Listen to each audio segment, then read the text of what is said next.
नव संवत्सर क्या होता है, फॉरेन कल्चर में तो 1 जनवरी से वो न्यू ईयर मनाते हैं, लेकिन हमारे यहाँ जो हिंदू परंपरा है उसमें हम लोग चैत्र नवरात्रि से, है ना, चैत्र नवरात्रि के जो पहला दिन होता है उस दिन नव संवत्सर यानी कि हमारा नववर्ष शुरू होता है।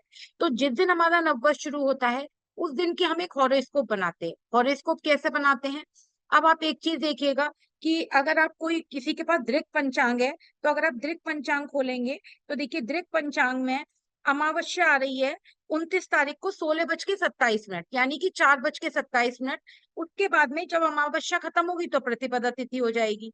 हम नवदुर्गे मनाएंगे 30 तारीख से, क्योंकि हम उदया तिथि से यानी कि सूर्योदय से कोई भी तिथि को मानते हैं। लेकिन जो हॉरोस्कोप बनेगी वो कब बनेगी? 29 मार्च 4:27 या 28 से, है ना।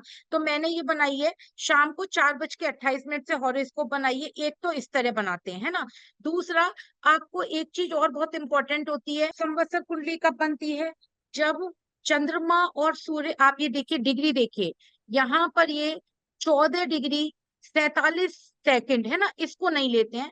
जब 14 डिग्री पर पाइसिस में दोनों एक ही डिग्री पर होते हैं, 14 डिग्री और 47 सेकंड, उस समय हमारी नव संवत्सर कुंडली बनती है। तो वो कब बनेगी नव संवत्सर कुंडली? ऐसा नहीं है कि अगर हमने बोला 30 तारीख से नवदुर्गे शुरू हो रहे हैं तो 30 तारीख से ही देखनी है। पहले तो आप दृक पंचांग डाउनलोड करके वहां से देख सकते हैं कि अमावस्या कब खत्म है। 16:27 तक अमावस्या है 29 तारीख को। उसके बाद में 16:28 से या 29 से कौन सी कुंडली शुरू हो जाएगी? आपकी नव संवत्सर कुंडली यानी कि प्रतिपदा तिथि। और सूर्य चंद्र जब मीन राशि में होते हैं, एक ही डिग्री पर होते हैं, 14 डिग्री 47 सेकंड, उस समय हमारी नव संवत्सर कुंडली बन। सूर्य चंद्र मीन राशि में एक, जरूरी नहीं वो 10 डिग्री के भी हो सकते हैं, उस समय वो 12 के भी हो सकते हैं, 11 के भी हो सकते हैं, लेकिन एक ही डिग्री पर होते हैं। 14 डिग्री 47 सेकंड, ये दोनों बिल्कुल सेम डिग्री पर पाइसेस में होते हैं, 12वीं राशि में होते हैं। राशि एक ही होती है लेकिन डिग्री में फर्क हो सकता है।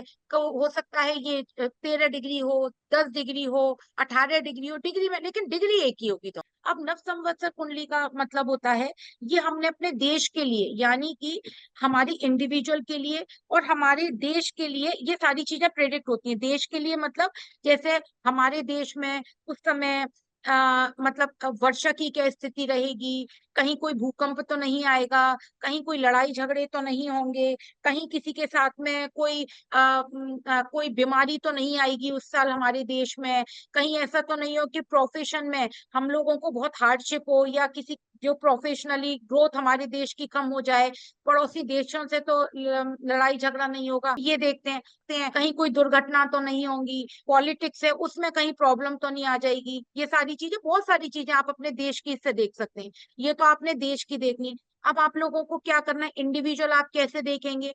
इंडिविजुअल ये देखेंगे कि आपकी आपकी लगन कुंडली में दोनों तरह से देखना है, चंद्र कुंडली भी और लगन कुंडली भी। दोनों कुंडलियों में आपकी 12वीं राशि कहाँ पड़ रही हुई है, तब आप उसको इंडिविजुअल प्रिडिक्शन करेंगे।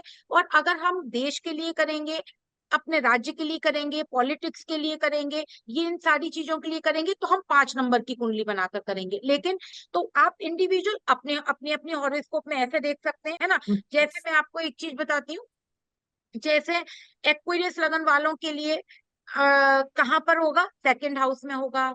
और टॉरस लगन वालों के लिए कहाँ पर होगा?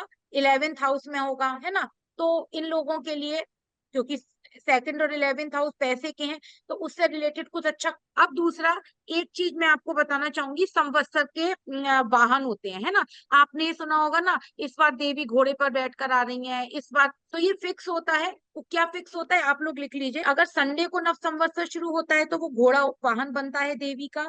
अगर मंडे सोमवार होगा तो हाथी बनेगा, अगर ट्यूसडे होगा तो नौका बनेगी, बुधवार होगा तो झूला बनता है, गुरुवार होगा फिर नौका बनती है, शुक्रवार होगा तो हाथी पे आती है माँ, और शनि होता है तो घोड़े पर आती है। अब मैं आपको बताती हूँ, देखिए मैंने बोला ना लॉजिक से काम करना है। घोड़ा, घोड़े का क्या काम होता है?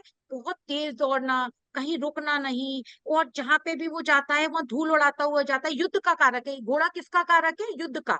क्योंकि पहले घोड़ा किस में यूज होता था? युद्धों में यूज होता था। तो जब घोड़े पे सवार होकर देवी आती हैं तो ये क्या होता है, थोड़ा सा देश में थोड़ा लड़ाई झगड़ा, थोड़ी युद्ध की स्थिति, है ना? और आपस में देश में, राज्यों में जो पॉलिटिशियंस हैं उनके उनके बीच में कोई ना कोई प्रॉब्लम क्रिएट होना, हो सकता है कोई किसी को मरवा दे इस साल, मतलब कोई किसी की हत्या करा दे। इसके अलावा अगर आप इंडिविजुअल देखेंगे तो घोड़े का क्या काम है? दौड़ना। 12वीं राशि तो दौड़ना का मतलब क्या होगा? सेकंड हाउस में उसके काम में डुअलिटी आएगी, वो बहुत लंबी छलांग लगाना चाहेगा, लंबा दौड़ना चाहेगा, यात्राएं करेगा, है ना? इस तरह से आप घोड़े को प्रेरित कर सकते हैं। अब दूसरा हाथी मैंने बताया, हाथी क्या काम है? किसको रिप्रेजेंट करता है? जुपिटर को, है ना? किसका कारक है? शांति का कारक है। तो जब हाथी पर आता है तो प्रॉस्पेरिटी आती है, शांति आती है, दिमाग में स्टेबिलिटी आती है, जो देश है में ना धन धान्य की प्रॉस्पेरिटी होती है, उसल फसल बहुत अच्छी होती है, और जैसे आपस में रिलेशनशिप बहुत अच्छे होते हैं, शादी के बहुत अच्छे योग बनते हैं, है ना? नौका पर बैठ के आती है, तो नौका क्या होता है? नाव। नाव कहाँ पर चलती है? पानी में हुँ। चलती है ना? जो नौका पे आती है तो थोड़ा फ्लक्चुएशन क्रिएट होता है। आपकी आपकी खुद की पर्सनल लाइफ में भी होगा, देश में भी होगा, क्योंकि पानी का मैंने क्या एट्रीब्यूट बताया था? फ्लक्चुएशन बताया था, थोड़ी अनस्टेबिलिटी बताई थी। तो आपको हर चीज में, चाहे आपको प्रोफेशन हो गया, अर्थव्यवस्था होगी, स्पेशल अर्थव्यवस्था देखेंगे, है ना? क्योंकि नौका का मैंने क्या बोला था? गुरुवार वाले दिन आती है और मंगलवार वाले दिन आती है। अब इसमें भी दोनों में वो है, जब मंगलवार को अगर नौका पे आएंगी तब थोड़ा सा फ्लक्चुएशन ज्यादा होगा, बिजनेस में डाउनफॉल मिलेगा, लैंड प्रॉपर्टी में डाउनफॉल मिलेगा, है ना?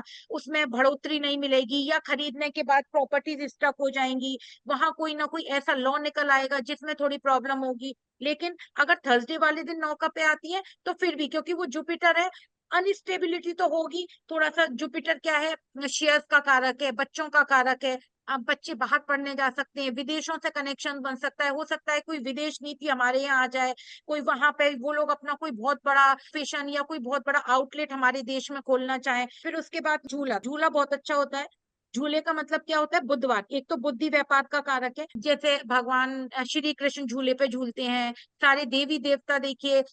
जब आप झूले को देखते हैं ना तो एक दिमाग में एक बहुत पॉजिटिविटी आती है कि वो झूला सजा हुआ है, उस पे भगवान झूल रहे हैं, तो क्या होता है? बहुत पॉजिटिविटी आती है। जैसे प्रॉस्पेरिटी बढ़ती है, पैसा बढ़ता है, देश की अर्थव्यवस्था बहुत अच्छी होती है, देश में कोई खराब बीमारी नहीं आएगी, उस समय वर्षा बहुत अच्छी होती। झूले पे कब झूला जाता है? सावन में। तो क्या होता है? जब बारिश के दिन होते हैं तो बारिश बहुत अच्छी होती है, धन धान्य बहुत अच्छा होता है, तो वो एक झूले का साइन एक बहुत पॉजिटिव होता है।